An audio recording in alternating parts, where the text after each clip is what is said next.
Hello everyone, welcome back to my channel kitchen of Jamuna. আশা রাখছি যে যেখানে আছেন সবাই খুব ভালো আছেন। আর আজকে চলে এসেছি একটা খিচুড়ি রেসিপি নিয়ে। এখন কিন্তু প্রায় মাঝে মধ্যে বৃষ্টি হচ্ছে, আর এই বৃষ্টির সময় খিচুড়ি দিয়ে রান্না করলে কিন্তু খুব ভালো লাগে। খিচুড়ি তো বাঙালির প্রিয় একটা খাবার। তো চলুন শুরু করা যাক। ফার্স্টে এখানে আমি নিয়ে নিয়েছি পটল, তারপরে পেঁপে, মিষ্টি কুমড়া, তারপর আছে আলু। তবে পছন্দ মতো আপনারা সবজি নিতে পারেন নিজের ইচ্ছা মতো। ফার্স্টে আমি এই সবজিগুলো তেলে ভেজে নিব। লবণ হলুদ দিয়ে তেলে ভালো করে ভেজে নেব আমি।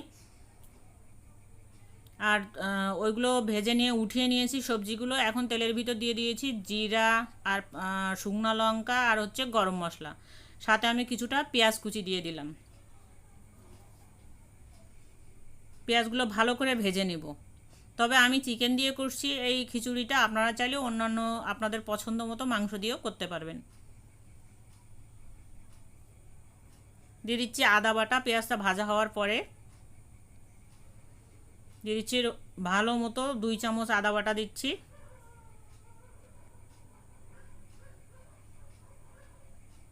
দিয়ে দিচ্ছি এখানে ধনিয়া গুঁড়া,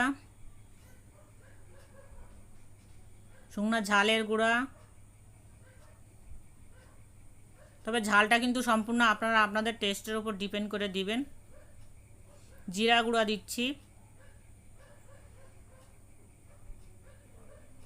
আমি আমার পরিমাণ বুঝে দিচ্ছি, আপনারা কতটুকু করবেন সেটার উপর ডিপেন্ড করে আপনাদের পরিমাণটা নির্ভর করবে, সেই অনুযায়ী দিবেন।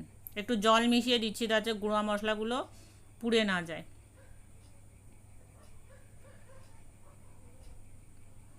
তবে পেঁয়াজের সাথে কিন্তু আমি রসুন কুচিও দিয়েছি, চাইলে আপনারা রসুন বাটাও ইউজ করতে পারেন। দেখুন ওদিকে বাইরে বৃষ্টি হচ্ছে আর আমি এদিকে খিচুড়ি রান্না করছি, আর বাচ্চারা ছাদে গিয়ে বৃষ্টিতে ভিজছে। মশলাটা বেশ ভাজা ভাজা হয়ে গিয়েছে। সাথে আমি সরিষার তেল দিয়েছি, এই জন্য এটা গাজা গাজা হয়ে গিয়েছে। এখন আমি মুরগির মাংস দিয়ে দিচ্ছি।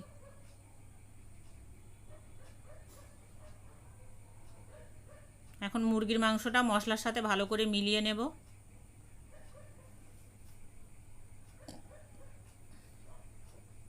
বর্ষার সময় কিন্তু খিচুড়ি খেতে দুর্দান্ত লাগে।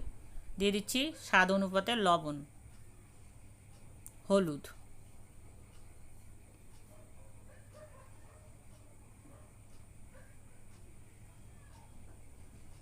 ভালোভাবে কষিয়ে নেব মাংসটা।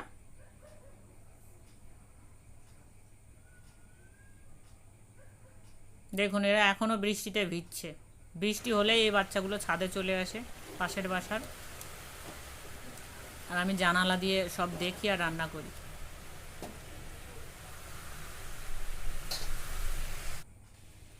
বেশ কিছুটা সময় নিয়ে, বেশ 8-10 মিনিট টাইম নিয়ে আমি ভালো করে খিচুড়িগুলো কষিয়ে নিচ্ছি। খিচুড়ি না, মাংসগুলো কষিয়ে নিয়েছি। এখন দিয়ে দিচ্ছি ডাল, ছোলার ডাল, মুসুরির ডাল আর মুগের ডাল। আগে থেকে ধুয়ে জল ঝরিয়ে রেখেছিলাম। আর দিয়ে দিচ্ছি চাল। এটা আমি ভাতের চাল দিয়ে করছি, তবে আপনারা চাইলে পোলাওয়ার চাল দিতে পারেন, তাহলে আরও বেশি স্বাদ আসবে। তবে মাঝে মাঝে ভাতের চাল দিয়ে খেলেও কিন্তু বেশ ভালো লাগে।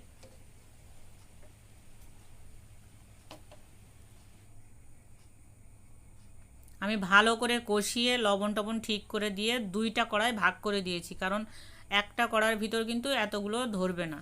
একটা আমি দুপুরে খাবো আর একটা আমি রাতের জন্য রেখে দিয়েছি। দেখতে পাচ্ছেন এই আর একটা কড়াই।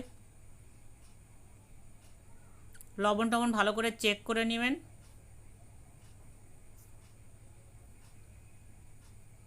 আমি এখানে 1.5 পট চাল দিয়েছি, সেই জন্য কিন্তু আমি 3.5 পট মতো জল অ্যাড করেছি, কারণ সবজি আছে, মাংস আছে, এবং চালগুলো ভালো করে সিদ্ধ হওয়ার জন্য। দিয়ে দিচ্ছি একটা রাঁধুনি না, ম্যাগি যে ম্যাজিক মশলা থাকে সেটা। দেখুন আস্তে জালে আমি 7-8 মিনিট রান্না করে নিয়েছি ফুটে ওঠার পরে। এখন কিন্তু জলও টেনে গিয়েছে আর সবগুলো খুব ভালো মতো সিদ্ধ হয়ে গিয়েছে। এই পর্যায়ে চাইলে আপনারা ঘি দিয়ে দিতে পারেন 1 চামচ। ঘি দিলে বেশ ফ্লেভারটা সুন্দর আসে। আমার কাছে যেহেতু ঘি ছিল না তাই আমি দিতে পারিনি। আর গরম মশলা গুঁড়োও অ্যাড করে দিবেন। তো এখন আমি সার্ভিং ডিশে নামিয়ে নিয়েছি। যারা এতক্ষণ ধৈর্য ধরে আমার ভিডিওটি দেখলেন তাদের সবাইকে অসংখ্য ধন্যবাদ। সবাই খুব ভালো থাকবেন। আজকের মতো